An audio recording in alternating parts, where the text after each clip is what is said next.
નમસ્કાર, હું છું પ્રિયા અને તમે જોઈ રહ્યા છો જનતા કી જાણકારી ન્યૂઝ। નજર કરીએ આજના સમાચાર ઉપર। ઉપલેટાના વોર્ડ નંબર 9માં સદસ્ય દ્વારા કરાયેલા નગરપાલિકાની ગ્રાન્ટના આક્ષેપો સામે નગરપાલિકા પ્રમુખે આપી પ્રતિક્રિયા।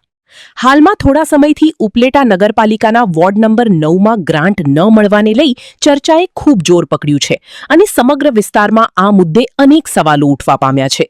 આ બાબતને લઈ સમગ્ર શહેરમાં એક ચર્ચાનો વિષય ઊભો થયો હતો, જેને લઈ એઆઈએમઆઈએમના સદસ્ય દ્વારા નગરપાલિકા પર આક્ષેપો કરતા કહ્યું હતું કે નગરપાલિકા દ્વારા ઉપલેટા શહેરના વિકાસના કાર્યોની ગ્રાન્ટમાંથી વોર્ડ નંબર 1 થી 8નો જ સમાવેશ કરવામાં આવ્યો છે, જેમાં વોર્ડ નંબર 9ને આ ગ્રાન્ટમાંથી બાકાત રાખવામાં આવ્યું છે।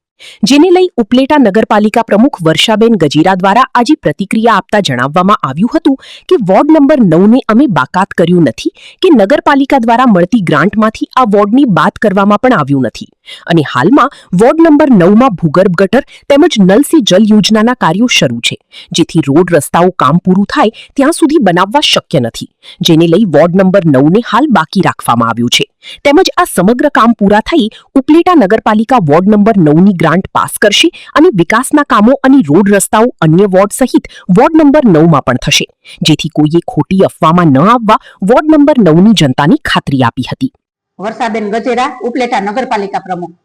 વોર્ડ નંબર 9માં જે ખોટી અફવા મારા વિરોધ પક્ષના મિત્રો ફેલાવે છે તે હકીકત ખોટી છે। વોર્ડ નંબર 9માં રોડની ગ્રાન્ટમાંથી બાકાત રાખવામાં આવેલ છે, જે હકીકત એવી છે વોર્ડ નંબર 9માં નળ સે જલ અને ભૂગર્ભ ગટરના હાઉસ કનેક્શનનું કામ હજુ પૂર્ણ થયેલ નથી, માટે જો હાલ ગ્રાન્ટ ફાળવવામાં આવે તો તે ગ્રાન્ટમાંથી વોર્ડ નંબર 9માં કોઈ પણ રસ્તાનું કામ થઈ શકે નહીં। તેનું કારણ છે કે હાઉસ કનેક્શન, નળ કનેક્શનનું કામ પૂર્ણ થયેલ નથી, માટે આવનારી 26-27ના વર્ષની ગ્રાન્ટમાંથી વોર્ડ નંબર 9ને ગ્રાન્ટ ફાળવવામાં આવશે તો મારી વોર્ડ નંબર 9ની જાહેર જનતાને નમ્ર વિનંતી છે કે કોઈ ખોટી અફવામાં આવશો નહીં।